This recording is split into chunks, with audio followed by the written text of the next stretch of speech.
नमस्कार, हमारे social media network news धारा पर आपका बहुत बहुत स्वागत है। मैं हूं आपके साथ प्रियंका मिश्रा और आज खबर कर्नाटक से है। कर्नाटक में लंबे समय से जिस तरह से दोनों मुखियाओं के बीच में अनबन को लेकर या खटपट को लेकर अंदर खाने से खबर निकलकर सामने आ रही थी, अब ऐसे में एक और विवाद यहां पर जुड़ता हुआ नजर आ रहा है। बताया जा रहा है कि कांग्रेस के राष्ट्रीय अध्यक्ष मल्लिकार्जुन खड़गे के बयान के बाद कर्नाटक की राजनीति में एक बार फिर से गहमागहमी देखने को मिली है और कर्नाटक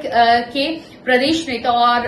कांग्रेस के राष्ट्रीय अध्यक्ष मल्लिकार्जुन खड़गे के बयान को लेकर जिस तरह से विरोधाभास देखा जा रहा है, ऐसे में एक बार फिर से नेतृत्व परिवर्तन को लेकर कुछ न कुछ अंदर खाने ठीक नहीं चल रहा है या कुछ खटपट जरूर है। इस बात का अंदेशा राजनीतिक गलियारों में राजनीतिक विशेषज्ञों के द्वारा लगाया जा रहा है।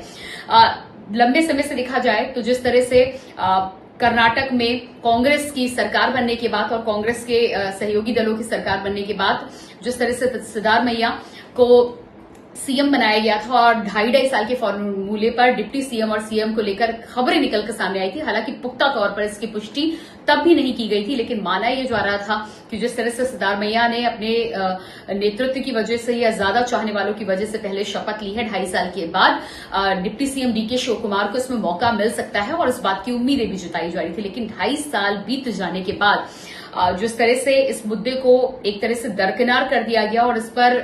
अंदर खाने खबर निकलकर सामने आ रही है। डीके शिव कुमार के जो समर्थक हैं वो इस मांग को लेकर बार बार अपना पुराना वादा याद दिलाने की कोशिश केंद्रीय नेतृत्व और आलाकमान को कर रहे हैं, लेकिन इस पर कुछ काम होता हुआ नजर नहीं आ रहा है। जिसके बाद डीके शिव कुमार का भी एक बयान सामने आया था कि ये कांग्रेस नेतृत्व का फैसला है, इसमें वो क्या कर सकते हैं और जो आलाकमान का फैसला होगा उसे वो मानने के लिए बाध्य हैं और वो मानने के लिए तैयार भी हैं। कुल मिलाकर वहीं दूसरे खेमे से ये भी खबर आ रही थी कि एक तरफ डीके शिव कुमार के समर्थक लगातार इस मांग को लेकर आगे बढ़ रहे हैं, तो वहीं सिद्धारमैया को भी कोई आपत्ति नहीं है। लेकिन अगर यहां पर आपत्ति नहीं है, 2.5 साल का फॉर्मूला भी तय हो चुका था, आलाकमान को केवल आदेश देना था, तो आखिर क्या वजह है जो इस बारे में न केवल देरी हो रही है बल्कि कई तरह की खबरें और विरोधाभासी खबरें भी निकलकर सामने आ रही है। प्रदेश से डिप्टी सीएम के साथ कांग्रेस के नेता एक प्रेस कॉन्फ्रेंस करते हैं, उसके बाद राष्ट्रीय अध्यक्ष का दूसरी तरह का बयान सामने आता है। दोनों ही 36 का आंकड़ा या 36 के आंकड़े की तरह की बातें करते हुए नजर आते हैं। तो ऐसे में क्या अंदर खाने सब कुछ ठीक है या फिर माना तो ये भी जा रहा है कि अगर इस पूरे मामले में दोनों ही नेताओं का तालमेल ठीक नहीं बैठता है तो सबसे बड़े दावेदार के रूप में कांग्रेस अध्यक्ष मल्लिकार्जुन खड़गे और एक तरफ उनके बेटे प्रियांक खड़गे को लेकर भी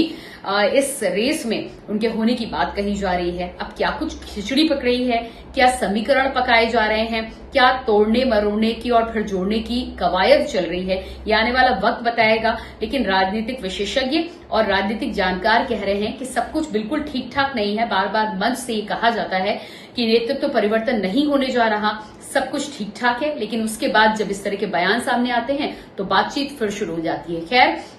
कांग्रेस इससे पहले भी पंजाब और कई राज्यों में इस तरह की खटपट के बाद न केवल अपनी सत्ता गंवा चुकी है बल्कि अगले चुनाव में कांग्रेस और उनके सहयोगी दलों को इसका खामियाजा भी भुगतना पड़ा है। तो देखना यह है कि क्या पुराने फैसलों से कहीं ना कहीं सीख लेकर कर्नाटक में इस खटपट को और इस दूरी को और विरोधाभासी बयानों को कांग्रेस के साथ ही साथ उनके सहयोगी दल संभाल पाते हैं या एक बार फिर से इतिहास की पुनरावृत्ति यहां पर देखने को मिलती है। नमस्कार।